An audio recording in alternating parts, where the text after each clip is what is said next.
As you come up to 10, that is their god. That is 10. That is the hermaphrodite. But if you stop at 9 and you skip to 11, skipping god, then you are a Luciferian. Because 11 is the number of the magician. It's the one step above. Once you have accomplished the tree of life, you are now the magician. You are one above 10. But they're doing it by skipping god. That's the symbolism of 9/11.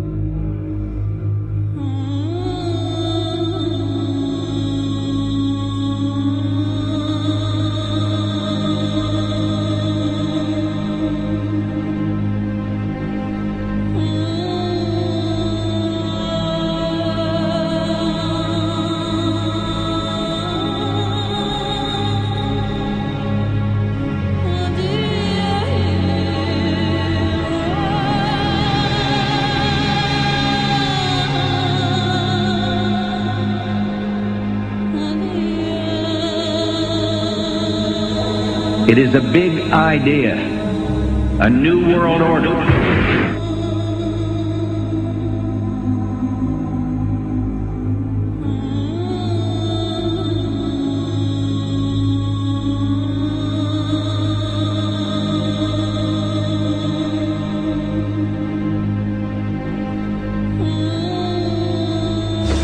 were on assignment. We were supposed to kill two birds with one stone. In Fight Club, Project Mayhem destroys a giant bronze spherical sculpture. This seems an obvious reference to the sphere at the World Trade Center complex. Trust me, everything's gonna be fine. In a pivotal scene reminiscent of 9/11, we see the destruction of skyscrapers and the change of a skyline. Second anniversary of the 9/11 attack on the World Trade Center, George Bush asked for an $87 billion increase in military spending.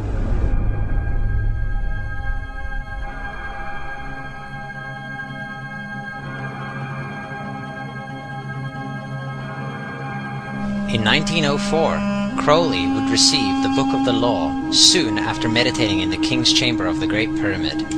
He claimed he had been contacted by a being called Aiwas. Crowley would also use this symbol in his work. Some of its meanings are said to include a reference to the number 77 in Hebrew and a connection to the god Pan. Crowley made this drawing of a non-human intelligence he saw during a ritual.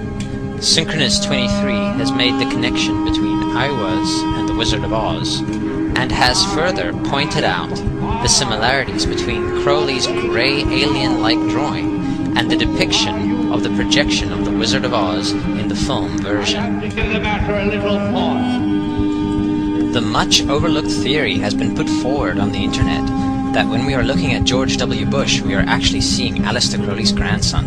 I have suggested that this video footage of George W. Bush reading The Pet Goat, coinciding with the start of the 9/11 mega ritual, is in fact a dedication of the 9/11 mega ritual to the great god Pan by Aleister Crowley's grandson.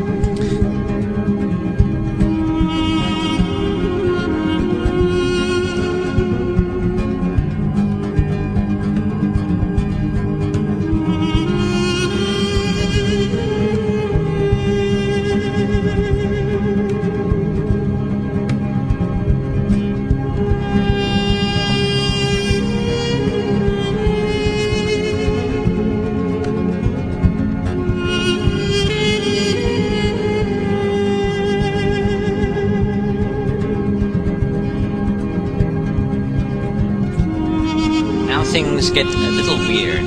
This is the 1978 version of The Wizard of Oz, The Wiz. Again, we see the Emerald City connected to New York. On arriving at the end of the Yellow Brick Road, Dorothy and her companions go through the circular portal. Through the door, we see 3 pyramids. Behind the pyramid shape, in between the pyramid pillars of the World Trade Center, we see the sphere, the representation of the Kaaba.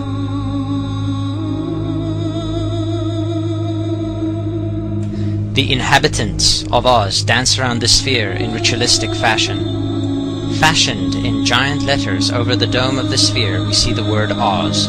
Oz, symbols of Pan and Aiwas, seen smack at the heart where the new Aeon was ushered in, and and where the Stargate was opened.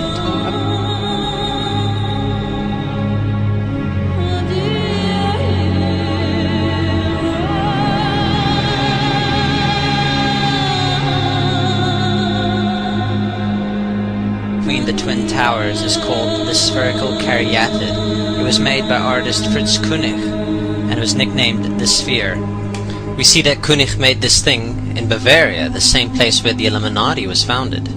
The most interesting fact about the placement of the Sphere at the World Trade Center Plaza has to be that architect and designer of the World Trade Center, Minoru Yamasaki, intended the plaza itself to be a representation of the Grand Mosque of Mecca, the Sphere in particular taking the place of the Kaaba.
So, my friends, it's time you start placing your faith and your dedication to the one and only God, the everlasting creator of everything on earth and in the universe.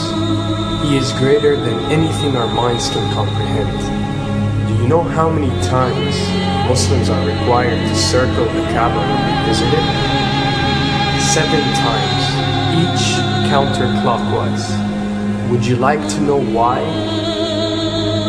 You see, what binds us as humans to this life and to this dimension and to this earth is the limits of time and space. We are bound to this dimension and this reality through time and space. Hence, if one wants to leave this dimension or leave this reality, he needs to break away from time and space. So when you visit the Kaaba and you rotate counterclockwise, what is this practice actually doing? It is literally helping you elevate your soul and elevating yourself to break away from time and space so you can touch something so unique and so beautiful and so powerful that it changes your life forever. And if you don't believe me, ask anyone who has visited the Kaaba how he or she felt or how their lives have changed ever since.